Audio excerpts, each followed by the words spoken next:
Hi there, welcome to today's video where I'm going to be making my interpretation of the mighty Michael Stipe with Polymer Clay, and Michael Stipe's of course from the band's R.E.M.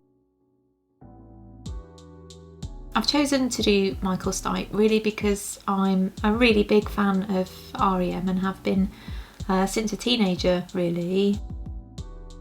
They've certainly been the bands that have left quite an impression on me throughout my life, and they're probably my number one go-to, you know, when you want to kind of let loose and listen to your favourite bands. They're certainly up there for me. That and Neutral Milk Hotel probably. But I'm going to start off as usual by making Michael's face.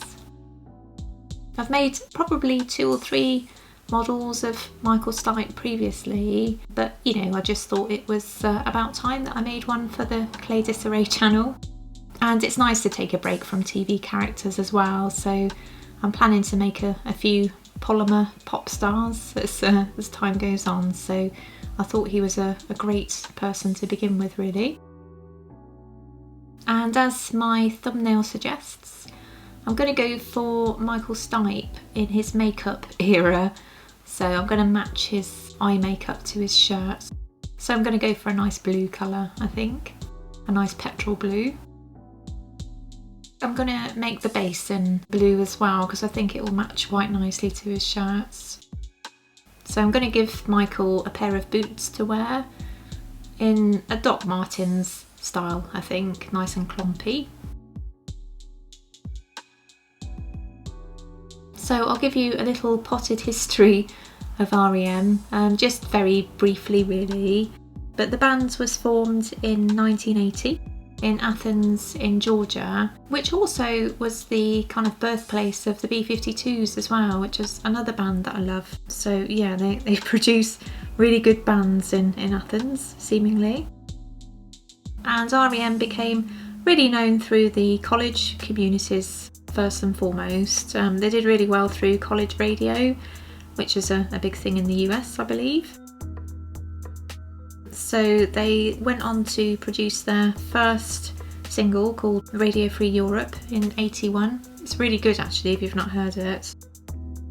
Then they went on to produce their debut album in '83, which is Murmur, and I really love that album actually.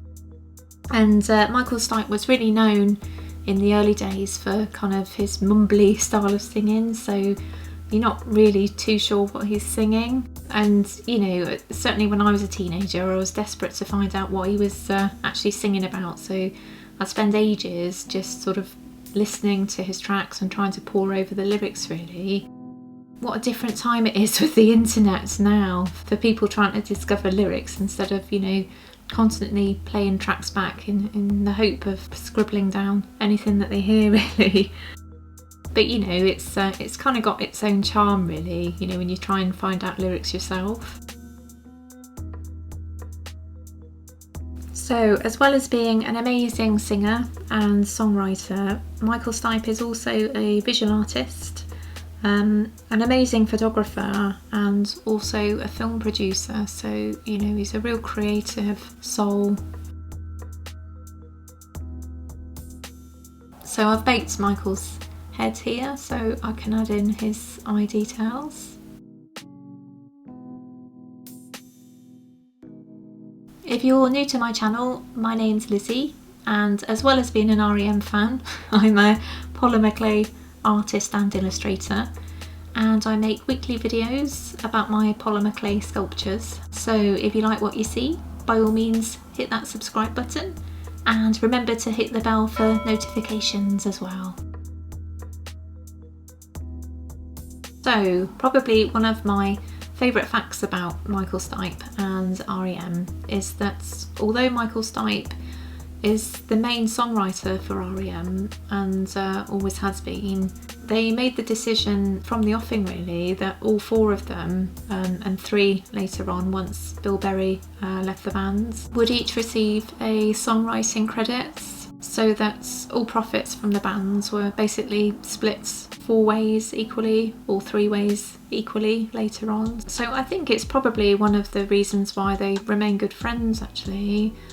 And it's quite refreshing to hear that, you know, a band for once didn't split up because of money issues or egos. They did split up in 2011, I believe it was. But it was really so that they could all go off and follow their own individual creative paths, really. And it's interesting to note that they all still kind of work together on various projects now. So it's really refreshing, I think, that they didn't allow money to ever get in the way of their own relationships, really.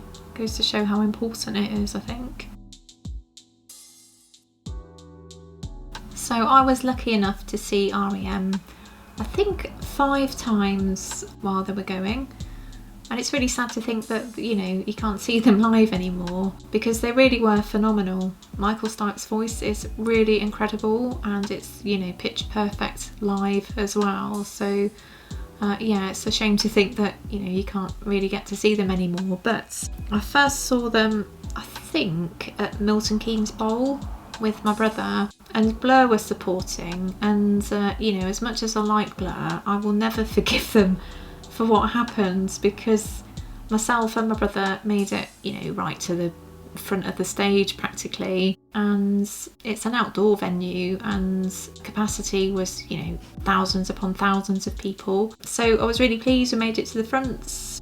Eventually Blur comes on, and there was just an absolute surge of people from behind, all pogoing.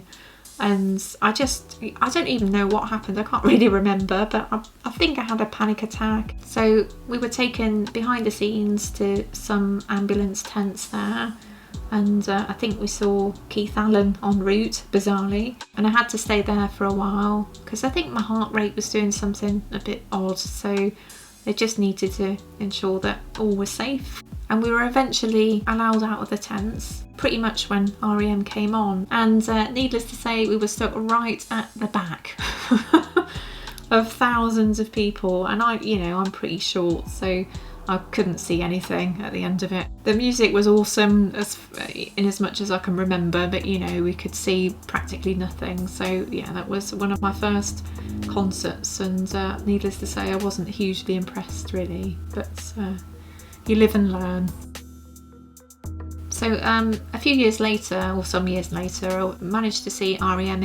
in Prague, and it was so amazing actually. It was a real contrast to seeing them in Milton Keynes, because I can't remember the venue, but it seems so sophisticated by comparison, because everybody there was really respectful of everybody else's space, so you know, you could move around really easily. Everybody was really polite. I remember people eating, you know, smoked salmon sandwiches while the gig was going on. So it felt quite surreal in a way, but it was a really lovely experience, I have to say. So yeah, if you're able to see any gigs in Prague, I'd thoroughly recommend it, really. Very different to Milton Keynes anyway.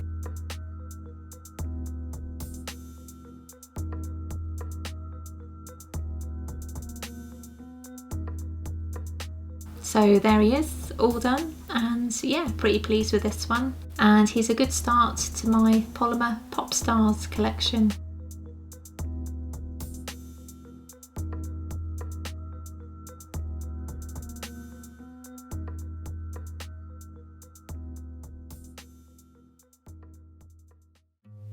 Hope you enjoyed that, and please give it a thumbs up if you did. I'm going to be uploading 2 videos next week. Hopefully, anyway. Basically, I've been having a bit of a deep dive into my analytics, and it seems that my channel isn't doing terribly well in terms of growth, which is, you know, a bit unfortunate really. And I suspect one of the reasons is probably due to just uploading once a week. You know, unless my content is completely rubbish. It could be a factor, but I don't think so, hopefully, anyway. But I think it just kind of slows your growth really in terms of just uploading the once. So I'm going to try to start uploading kind of shorter videos here and there as well, some tutorials, maybe some tips and tricks, that kind of stuff, just to see what happens really, to see if it kind of promotes any growth, because you know, it's really important to receive positive feedback for any creative endeavour that you do, which obviously includes YouTube videos, so we'll see what happens there. Fingers crossed it'll work out, and yeah, see you next week with 2 videos. Take care, bye bye.